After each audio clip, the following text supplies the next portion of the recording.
Good morning, everybody. I see several people tuning in. We'll get started here in just a minute. Hope everybody's doing good. If you're just tuning in, make sure you hit that subscribe button.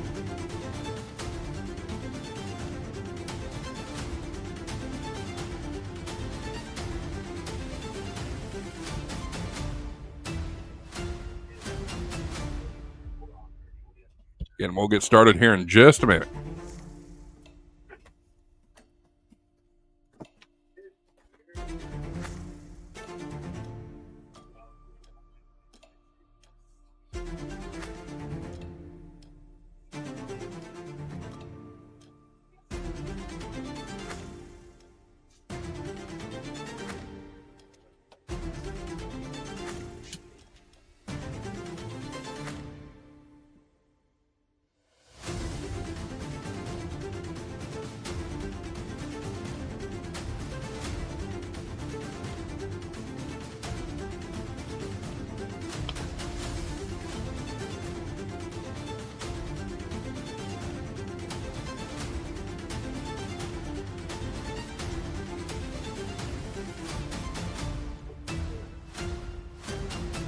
All right, seeing some people tuning in. We are here. We are getting ready to get started. Let me pull the music down for a minute, and we will roll the open. Here.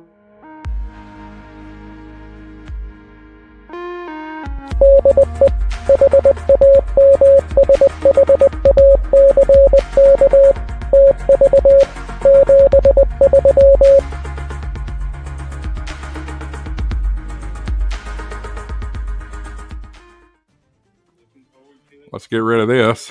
That way y'all can see me. Good morning. Hi. I know it's a little darker than usual, but for some reason I've got something going on with my little light that I use to light me. So we've got to deal with the room lighting.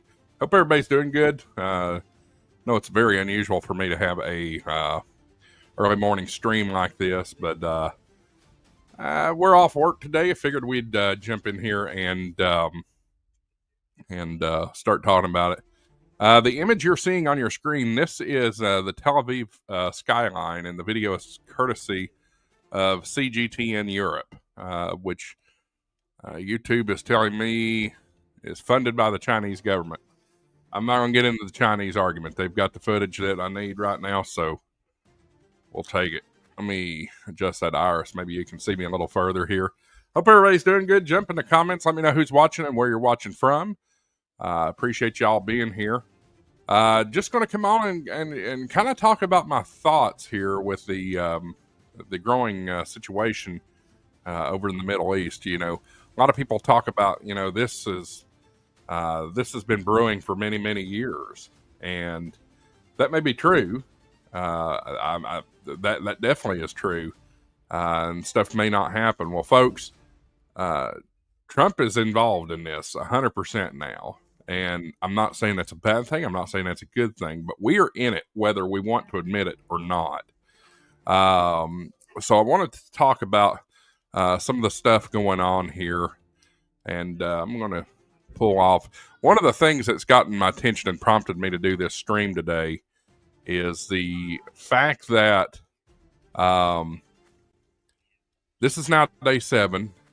And Iran has struck a major hospital in Israel.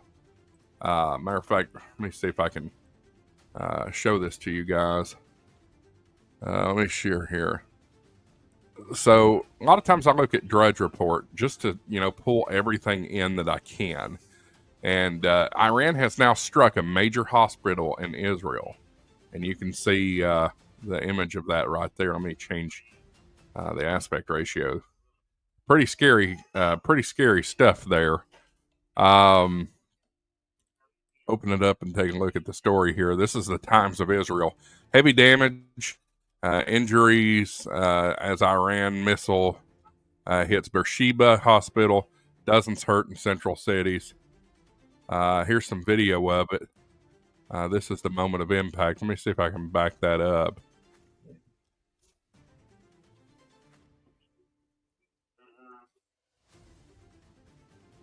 Wow, you can just see the images here. This is pretty, yeah, there it is. There's the impact. Wow. Wow, folks. Iran fired a barrage of some 30 missiles, or 30 ballistic missiles early Thursday, scoring a direct hit on Israel's main southern hospital, the Socorro Medical Center, and 2 other impacts in central cities of Holon and Ramat Gan that wounded dozens of people, including 6 in serious condition.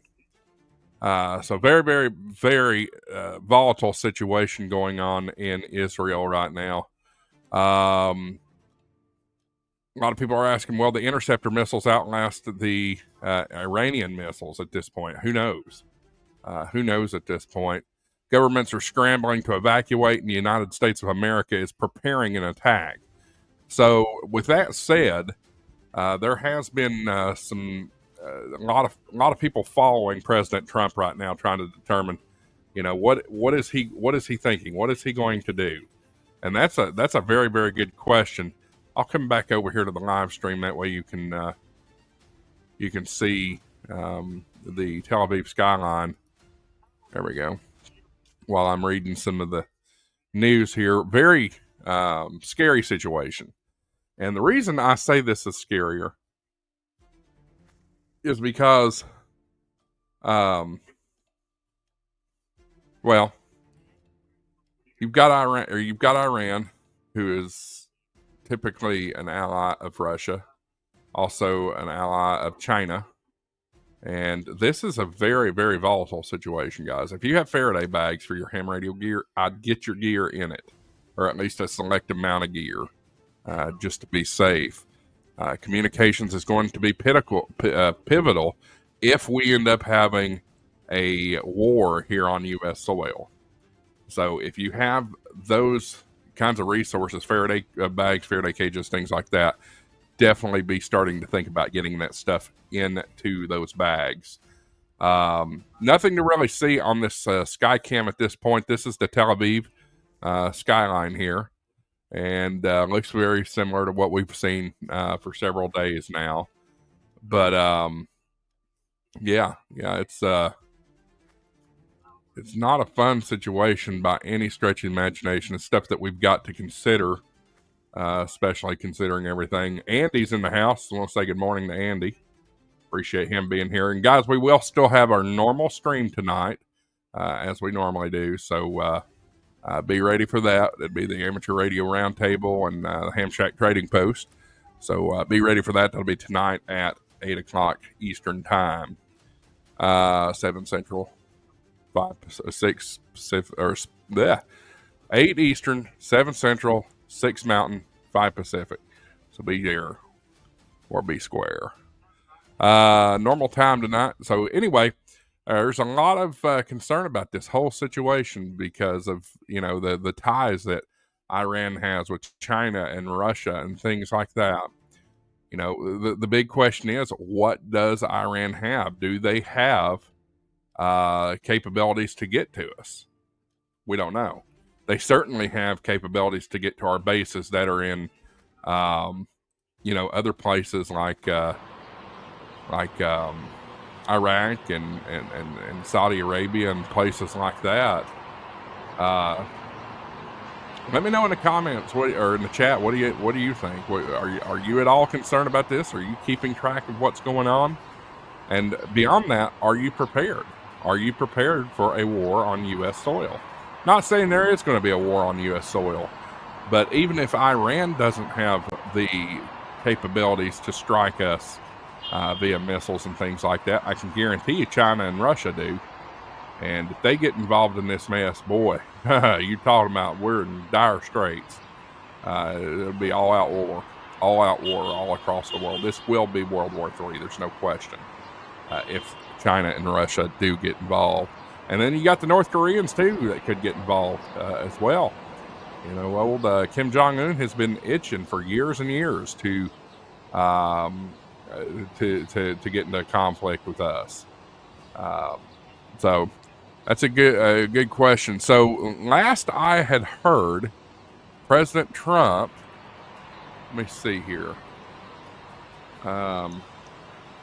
President Trump has approved the attack plan against Iran.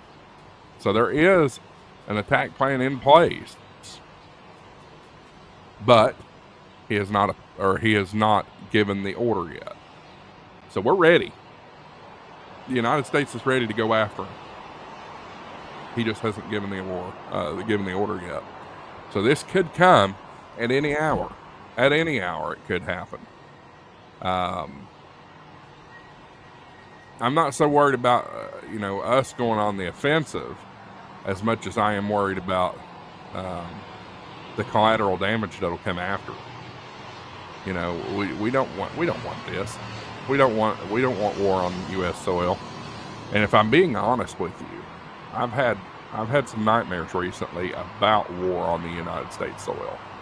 So I don't know if that's a sign of anything or what, but certainly stuff to have concerns about.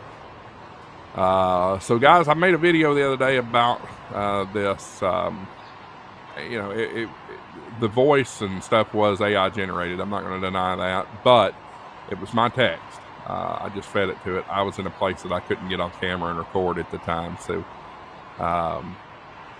we need to be ready. We need to be ready. John's in the house. Good morning, John. Says, get in, get it done, and get out. Well, yeah, that would be ideal. You know, we don't need to get any deeper into this than we have to. You know what I'm saying? We need to, if we're going to get in, let's send the B-2s over there, bomb the heck out of the Fort Al, or whatever it's called, Fort O, nuclear place, and get out. Don't get involved in anything else with it. Get in, give the Israelis, what they're asking for, and get out.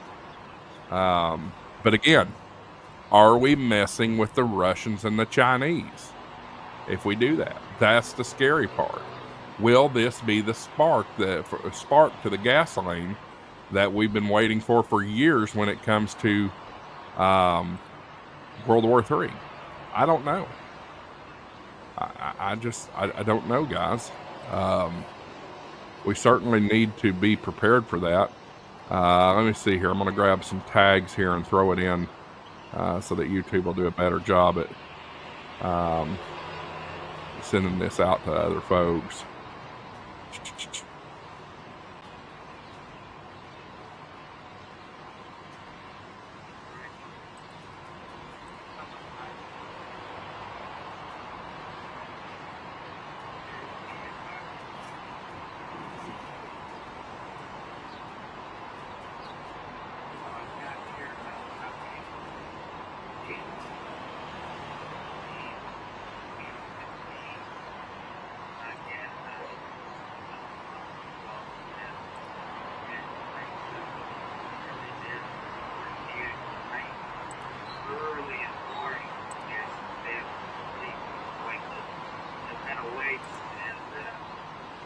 Just fixing some stuff here, folks. There we go. All right, maybe we'll get some folks in here to join us. And hope everybody's doing well. Got a few people coming in.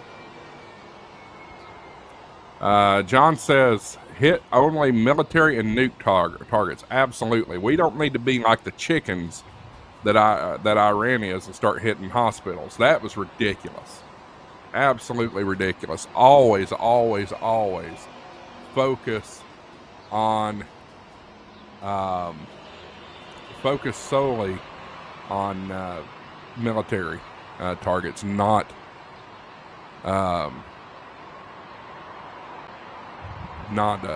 civilian. Andy asked, where did I find information about the president approving the attack plan. I saw that on Fox's YouTube page this morning. Matter of fact, I will share that here. Let me see if I can get it pulled up.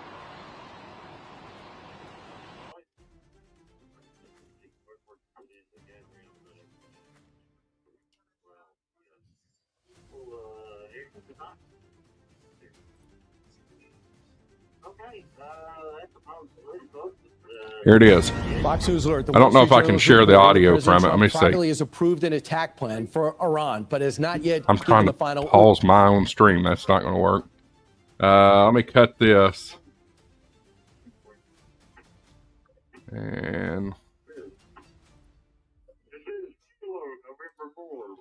you guys are listening to a stream in the background, so bear with me. Or not a stream, my local net here. All right, let's see if you can hear this. Order. Will the U.S. get involved? Should we get involved? And what would it look like? Are y'all hearing the audio? Retired Lieutenant Colonel is a Top Gun instructor and Marine Corps officer. David, great to see you. Colonel, you have some experience here. Although we've never dropped this 30,000-pound bomb, what could it do? Yeah, this would be the first drop in combat, but we are very familiar, a lot of testing with this bomb. This is a massive weapon designed to penetrate deep underground, hardened targets, well-protected targets like the one you're discussing, and take them out. So you say it's probably, even though we have some options, if you can take a look at this full screen. So you can see the headline here, and I'll play the video through. Wall Street Journal says Trump has approved attack plans, has not sent the final order. Going to use the B-2, and we're going to have, is it going to be one 30,000 bomb per fighter jet? Each B-2 can carry two. It wouldn't surprise me if you had a single drop from an aircraft, but it can carry two. I think you were telling me yesterday that the first one penetrates down and the second one will go into the hull. Yeah, that's a likely scenario. Having multiple bombs is probably going to be required for this situation. Absolutely right. You got it. So, okay, so let's advance. Oh, okay, I can advance myself. I did not know that. You think it's going to hit on an angle, but yet it's going to glide. You said that this is going to be a little bit different. It's not going to be the World War II, open up the hatch and it falls to the ground. Describe how it's going to penetrate.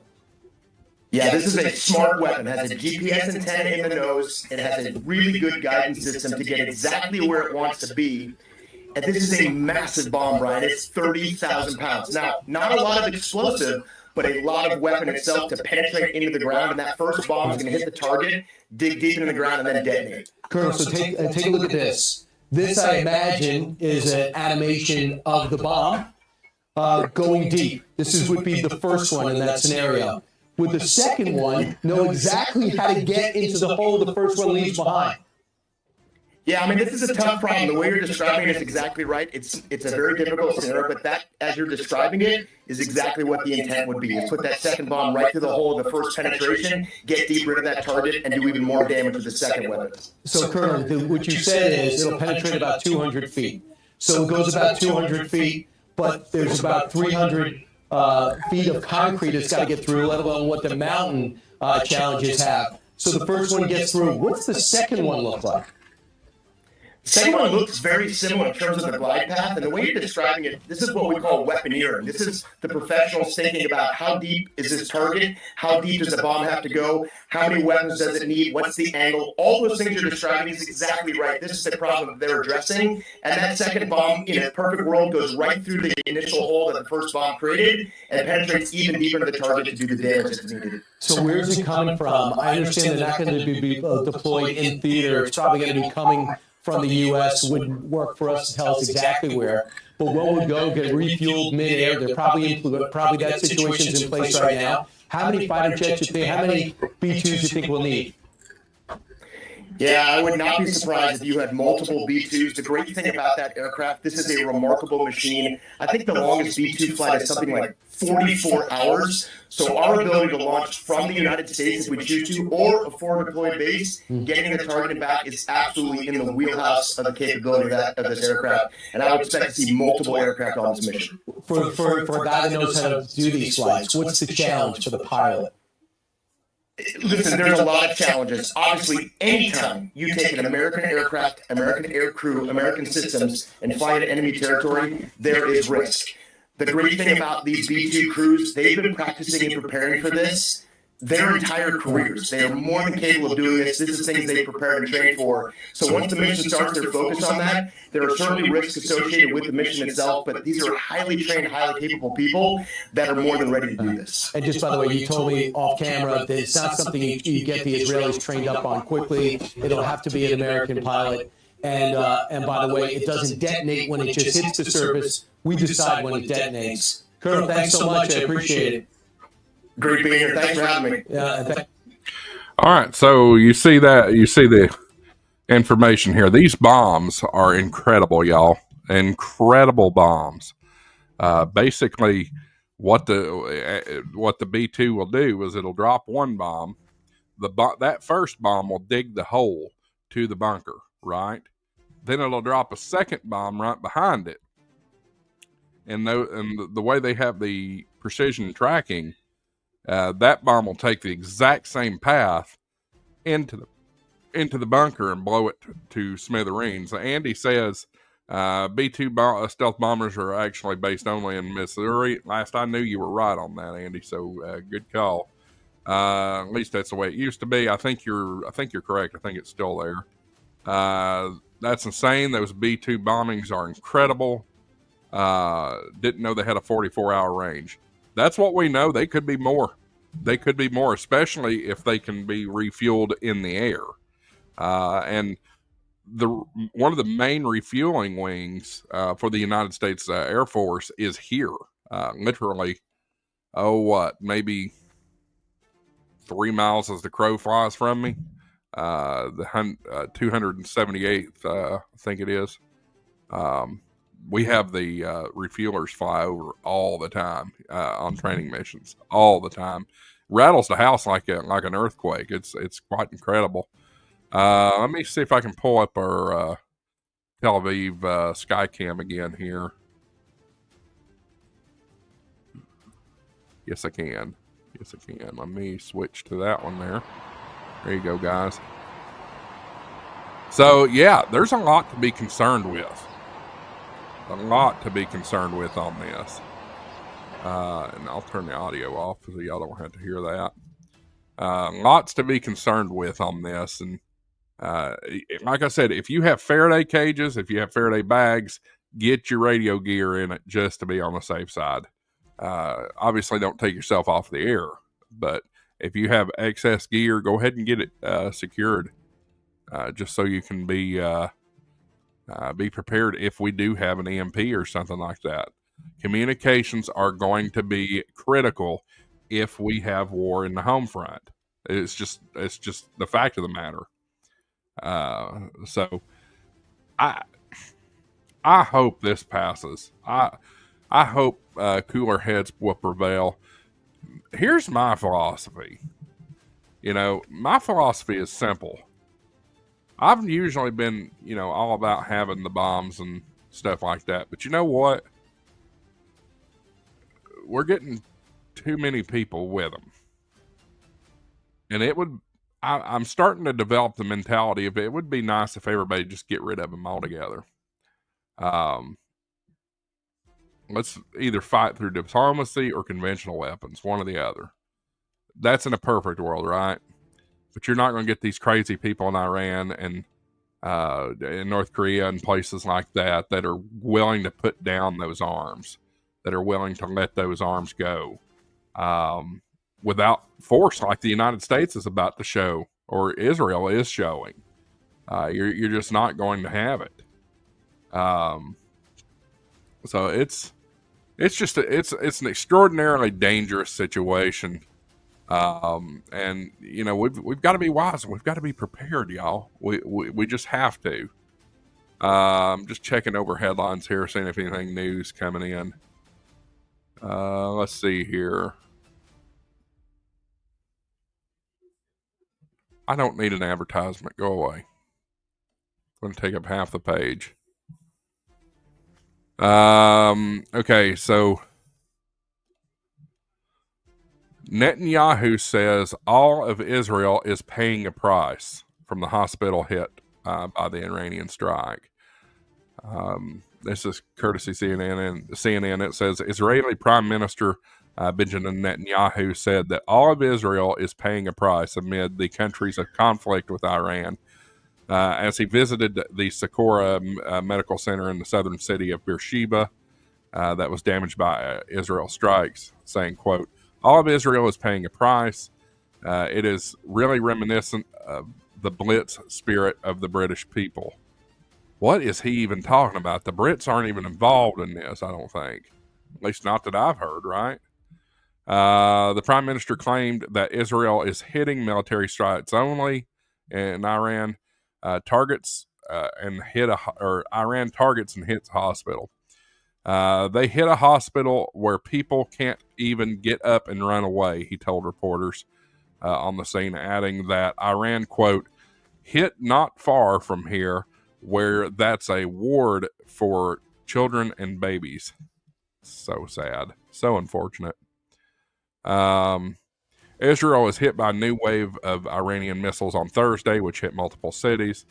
The Israeli military confirmed that its fighter jets struck dozens of military targets in Iran overnight, including inactive Arak nuclear facility.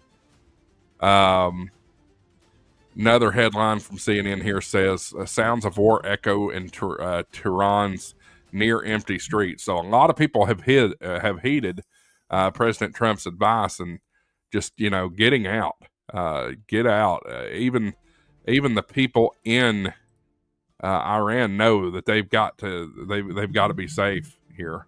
CNN says Tehran is empty.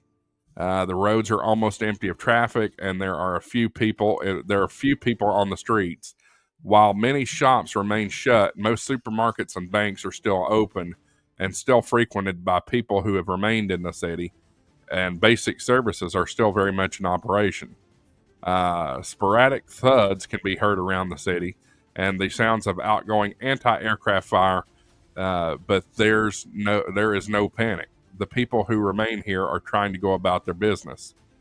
Following scenes of large lines of cars leaving Tehran after U.S. President Donald Trump this week warned residents of the city to evacuate, queues at gas stations have dramatically shortened, perhaps because so many people have fled. So yeah, I mean, people have left. Andy says it appears that the president has reacted to the Wall Street Journal headline on Truth Social. I'm not a member of Truth Social. Well, I am, but I'm not. I think I have a Truth Social account, but I've never really been in it. Let me see here. I don't know what that is. That's not what I asked for. Sign in. I don't have a foggy clue what my sign-in would be on this. Let's see if I can find it on my phone.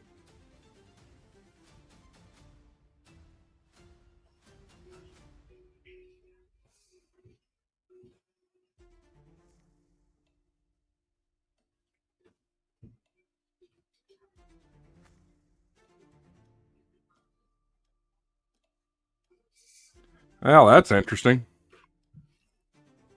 Let me see if I can share this from my phone here, y'all. But give me a second here.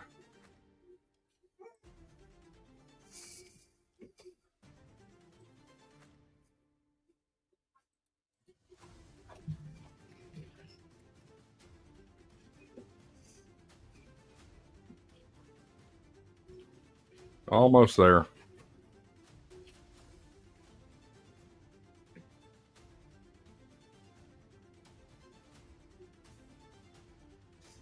All right.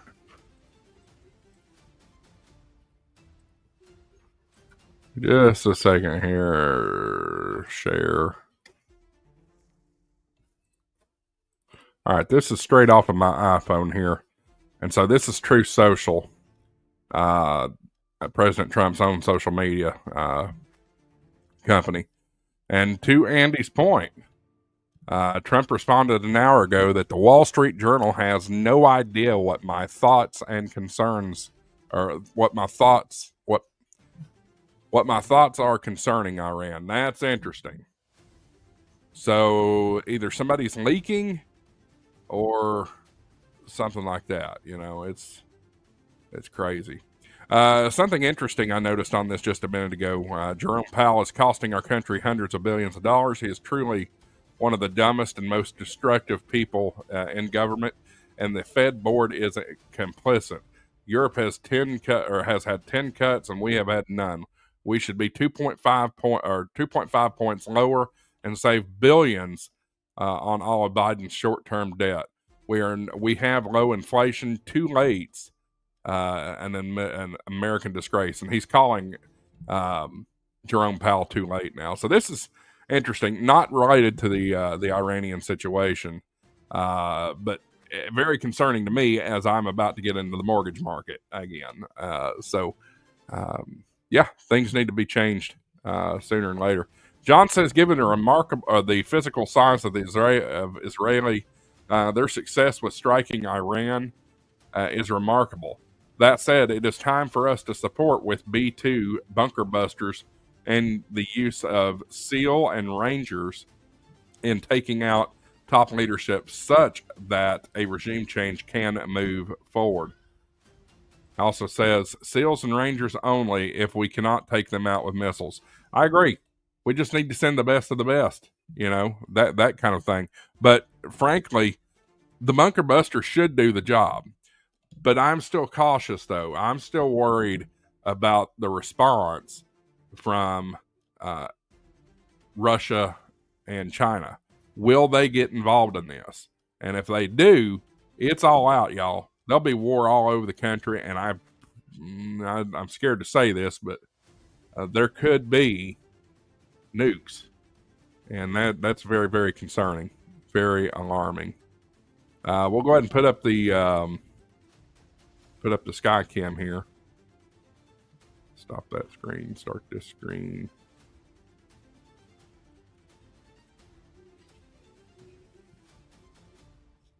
There we go. So what are your all's thoughts? Some of you jumping in the chat. What do y'all think? Am I paranoid?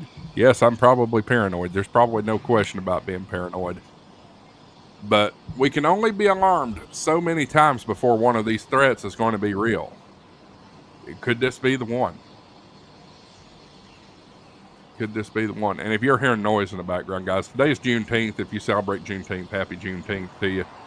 I'm off work today. My kids are, 3 of my 4 kids are out of daycare. So this is daddy daycare today. You can hear them playing in their bouncers out there right now. John says, prayerfully optimistic that this is quick and over. I agreed. Johnny boy, good morning, Johnny. Thanks for joining us here. A lot of C-17s. A lot of C-17s about. Interesting. I'm not that familiar with a C-17. Is that a type of plane or something like that? Help me out. I'm learning just like you all are. Yeah, that's definitely a plane on a simple Google search.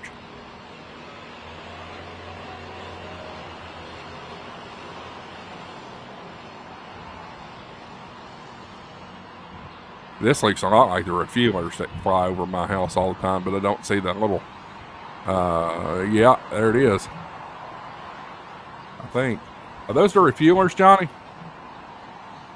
I don't know a lot about airplanes. That's the only trouble. G1 station.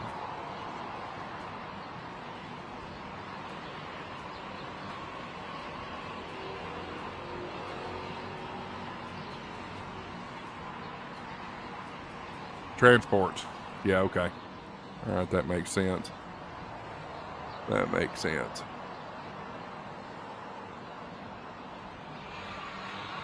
Guys, we're going to make a threshold mark today, I think. As far as the growth goes. Oh my goodness. Y'all, I can't help but share this. I am so thrilled and honored by what I'm about to see, or what I'm about to show y'all here. Let me switch to this tab. So this is my YouTube studio. Here's what I was talking about just a minute ago. 7,997 subscribers. We're about to hit 8,000, y'all. That's going to be huge. That's going to be awesome. So we'll be celebrating that tonight on the stream, I'm sure. But here's what really grabbed my attention. Check that out. Ham Radio Crash Course has now subscribed to you to the YouTube channel. So that's great. We appreciate Josh and his guys over there. He's really cool. I enjoyed hanging out with him at Dayton Hamvention. So glad to have him on board of the channel. That's fantastic. So yeah, we'll be celebrating 8,000 subscribers tonight. You know what that means?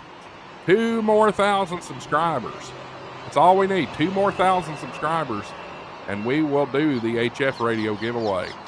So get ready for that. And I think I remember correctly, I'm going to get an N-Fed biscuit to go with it. So y'all go check out N0APX's antennas. They're fantastic. N0APX.com. All is quiet over the Israeli skies, it looks like right now.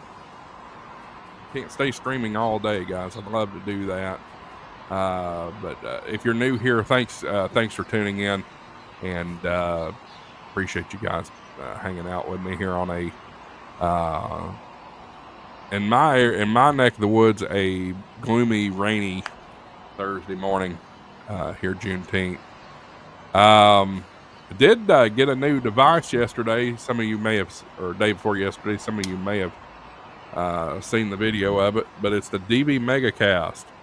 This thing is cool. I've been playing with it quite a bit, but it's basically, of course, Andy, it's basically an M1KE, but a desktop version of it. Really, really cool. It does everything you need it to. No real need to have RF involved. It's all straight into the internet. So anyway, go check out that video from the other day. Just looking here, seeing if we got any more headlines or anything coming up.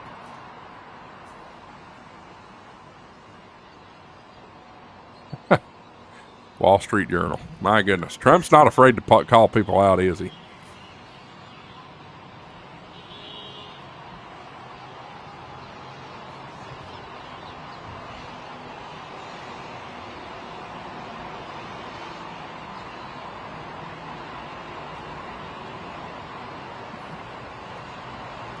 Just reading through this and making sure there's nothing new.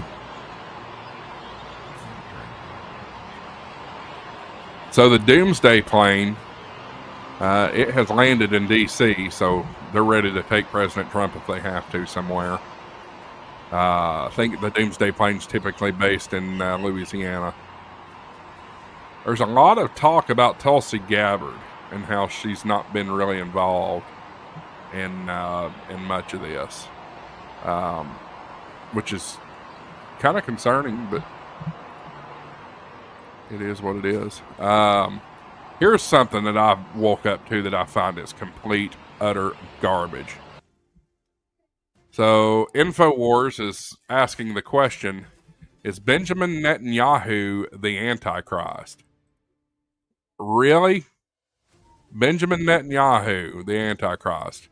I don't want to spend too much time on this, y'all, but I just wanted to jump into this. On Tuesday's show, Nick Fuentes and Alex Jones ponder the theory that Israeli Prime Minister Benjamin Netanyahu may be one of the Antichrists. Go to InfoWars if you want to check that out. This is complete garbage, y'all. Complete garbage. I can't believe Drudge is really actually sharing that. Benjamin Netanyahu is not the Antichrist, y'all. No. So, anyway, I'm going to go ahead and cut out of here for a little while, y'all. I'm going to go check on the boys and Caroline, make sure they're all okay. Probably get them ready for some lunch here in a little while. Time now is 10:22 on the East Coast here. Don't forget to join me tonight, along with Andy and who else? Andy and Nolan and let's see here. What else? It's too early, y'all. Too early for me to be thinking of names. Andy, Nolan, Jason, and the Hillbilly Ham will all be in here. I am not going to TC's for lunch unless you want 5 kids or 4 kids screaming their heads off. I have the kids by myself. Whitney's at work, so yeah, that's not going to happen today. So join us tonight, 8 o'clock here on Ham Shack TV. We will most likely be celebrating 8,000 subscribers. We should hit that 8,000 subscriber mark within the next few hours. And I won't, by the way, John, I won't be at TC's for breakfast tomorrow either. I did take tomorrow off, but we are having an inspection. We're having the home inspection on the new house. So we'll be dealing with that tomorrow. But anyway, guys, that's it. Thanks for tuning in on short notice. If anything develops that I feel like we need to stream, I'll come back on later today.